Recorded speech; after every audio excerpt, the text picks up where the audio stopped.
డబ్బు, అనారోగ్యం, ఉద్యోగం, వ్యాపారం, అప్పులతో బాధపడుతున్నారా? మీకోసమే లాంచ్ యువర్ ఫ్యూచర్ ప్రోగ్రామ్. నమస్తే, welcome back to Suman TV. Present మనతో పాటు ఉన్నారు ఫ్యామిలీ కౌన్సిలర్ రజనీ రామ గారు. నమస్తే మ్యామ్. నమస్తే నవీన. మేడం, హస్బెండ్స్ అంటే భర్తలు భార్యలకి ఫినాన్షియల్ విషయాలు డిస్కస్ చేయొచ్చా చేయకూడదా? అంటే వాళ్ళకంటే వీళ్ళు ఎక్కువ ఫినాన్షియల్ విషయంలో తెలివిగా ఉంటారు అంటే ఏం చెప్తారు? ఆడవాళ్ళు తెలివిగా ఉంటారు అనే మీరు అనేది ఫినాన్షియల్ విషయాల్లో ఓకే ఓకే మరి ముఖ్యంగా డిస్కస్ చెయ్యొచ్చా అంటే చెయ్యొచ్చు, చేయకూడదని ఎక్కడ లేదు కదా. చాలా మంది చేయరు కదా మేడం. అది ఇది పాయింట్. ఇది పాయింట్. నీకేం తెలుసులే, వెళ్ళు వంటగదిలోకి, నువ్వు చెప్తున్నావేంటి, ఊరికి ఒక సలహా, ఏదన్నా ఒక మాట వచ్చింది, ఈ నెల బడ్జెట్ ఆలోచిస్తున్నాడు భర్త, ఈలో భార్య వంటగదిలోంచి వచ్చి ఇలా చేస్తే బాగుంటదేమో కదా ఈ నెల. అబ్బా నీ దగ్గరే నేర్చుకోవాలి, నువ్వు కూడా చెప్తున్నావా, ఎల్లు దోషం ఆడిపోతుంది చూడు అంటారు. అవును కదా. మరి ఇలా ఉన్నటువంటి ఈ రోజుల్లో అంటే అందరి గురించి కాదులేండి, మరి చెప్పొచ్చా చెప్పకూడదా? అంటే ఇక్కడ ఇప్పుడు ఈ కాలంలో మగవాళ్ళు ఆ మాట అనటం అనేది అంత కరెక్ట్ కాదు. ఎప్పుడో అమ్మమ్మల కాలంలో వాళ్ళకి చదువు సంఖ్యలు లేవు కాబట్టి డబ్బు ట్రాన్సాక్షన్స్ వాళ్ళకి తెలియవు. మగవాళ్లే ఉద్యోగాలైనా వ్యవసాయమైనా బయట చేసేవారు కాబట్టి డబ్బు వాళ్ళ చేతిలో ఉండేది కాబట్టి వాళ్ళు మెయింటైన్ చేస్తూ ఉండేవారు. పిల్లల స్కూల్ ఫీజులు కానీ, ఇంట్లో కావాల్సిన వస్తువులు కానీ, కూరగాయలతో సహా మగవాళ్ళే తీసుకొచ్చి ఇంట్లో పెట్టేవారు. ఆడవాళ్ళు బయటికి వెళ్ళని రోజులు అవి.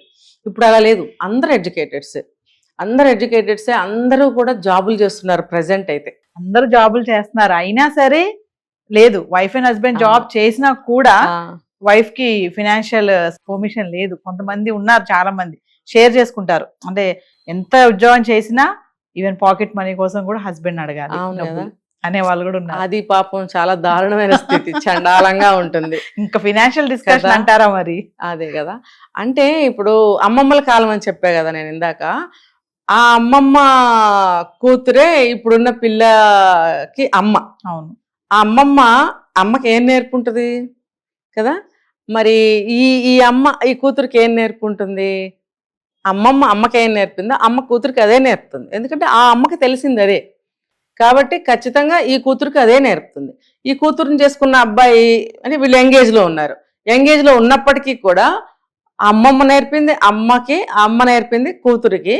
కానీ కుర్ర వయసులో ఉన్నారు, అబ్బాయి కూడా కుర్రాడే, చిన్న కుర్రాడే. ఆ అబ్బాయికి ఈ పాతకాలం విషయాలు నచ్చవు. సెకండ్ ఏంటంటే అమ్మమ్మ దగ్గర ఉన్న కంటెంటే ఈ మనవరాల దగ్గర ఉంది కాబట్టి అదే మైండ్ సెట్ ఇక్కడ.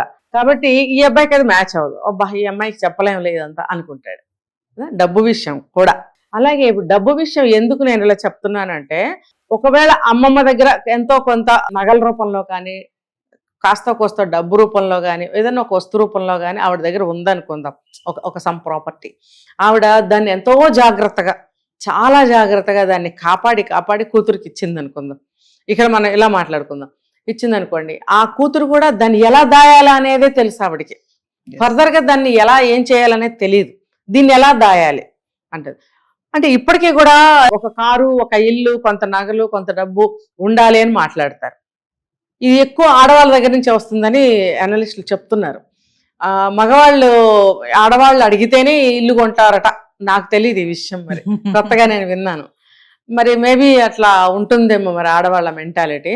అంటే అమ్మమ్మ చెప్పిందనమాట, కొంత నగలు ఆడవాళ్ళకి ఉండాలి, ఒక ఇల్లు ఒక వాకిలి ఉండాలి, ఉంటే మనకి సెక్యూరిటీ అనమాట, మన లైఫ్కి ఇంకా ప్రాబ్లం లేదు అన్నట్టుగా అన్న వాతావరణంలో ఆవిడ ఉంది. ఆవిడ నగల్ని ఏదైనా కాస్త కూస్త పొలమో ఇల్లు ఉంటే కూతురికి ఇచ్చింది అనుకుంది. ఈవిడ ఇంకొంచెం దాచి దాన్ని ఈవిడ కూతురికి ఇచ్చింది అనుకుంది.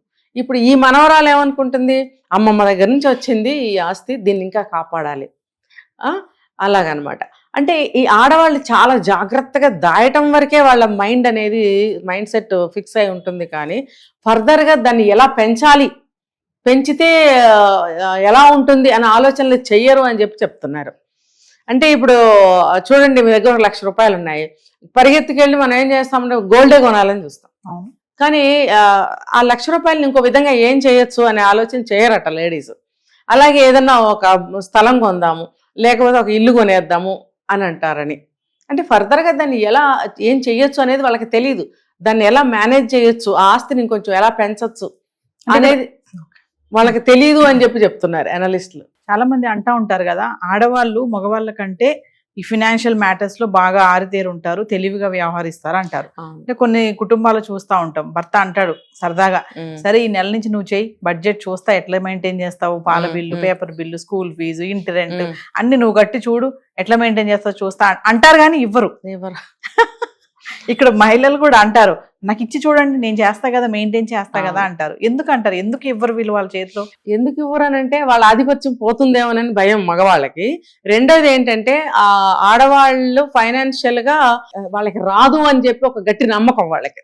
అయితే ఇక్కడ మీరు అడిగిన దానికి నేనేం చెప్తానంటే, ఇచ్చి చూడు అని ఆవిడ అంది కదా, ఇచ్చి చూస్తే వీళ్ళు చెయ్యగలరు.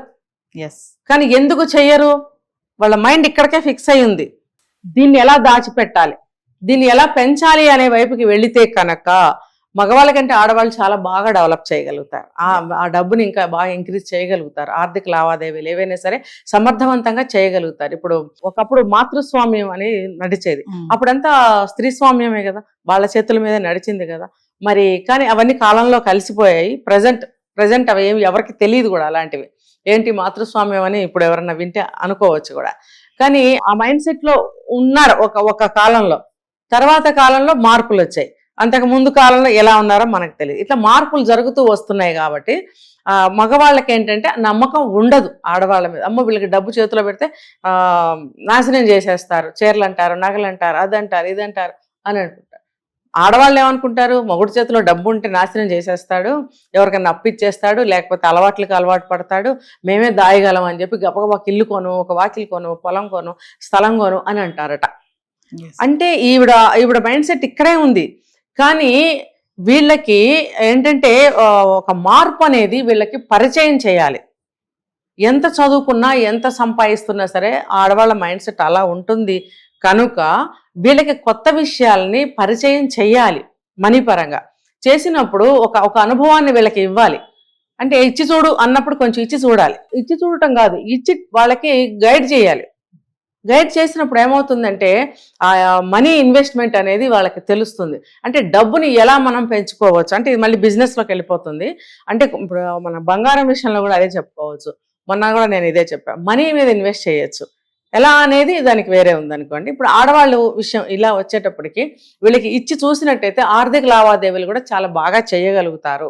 కాబట్టి ఆ విషయాలు వీళ్ళకి ఇవ్వరు, ఆ విషయాలు వీళ్ళకి పరిచయం చేయరు. కాబట్టి వీళ్ళకి తెలియని ఫీల్డ్ అది. కాబట్టి ఏ తరమైనా సరే, ఎంత చదువుకున్నా సరే, ఎంత సంపాదించినా సరే ఆడవాళ్ళు ఇక్కడే ఆగుతున్నారు, ముందుకు వెళ్ళలేకపోతున్నారు. ఇక్కడ ఇంకో క్వశ్చన్ వేస్తాను మేడం ఫైనల్ గా. కొంతమంది ఇచ్చి చూడు అన్నారు కదా, కొంతమంది ఇస్తారు హస్బెండ్స్, అక్కడ అవతల లేడీస్ ఏంటంటే అమ్మో నాకెందుకు తలకాయ నొప్పి, నేను ఇవన్నీ చేయలేను, నువ్వే చూసుకానే అనే లేడీస్ కూడా కొంతమంది ఉన్నారు. నిజంగా ఇస్తే సాధించే వాళ్ళు కూడా కొంతమంది ఉన్నారు. అంటే ఫైనల్ గా రజనీమ్మ గారు ఏం చెప్తున్నారు, ఇచ్చి చూడమంటున్నారా, చెయ్యండి అని చెప్తారా? మెయింటెనెన్స్ అదే ఇచ్చి చూడు అని అమ్మాయి అనేసి వదిలేయకూడదు, మరి ఆ సవాల్గా తీసుకోవాలి. అతను కూడా ఇచ్చి ఊరుకోకూడదు, దానికి తగ్గ సోర్సెస్ తను పరిచయం చేయాలి. ఏమి చేయకుండా సవాల్ తీసుకుని ఇద్దరు నువ్వు చెయ్యని అతను నేను చేస్తానని తిను తీసుకుంటే అగంభేగోచరంగా ఉంటుంది. ఇప్పుడు అతను కటింగ్స్ ఏవో ఉంటాయి, లేకపోతే కొన్ని ఈఎంఐలు ఉంటాయి, ఇంకొకటి ఏదైనా కమిట్మెంట్స్ ఏమన్నా ఉంటాయి.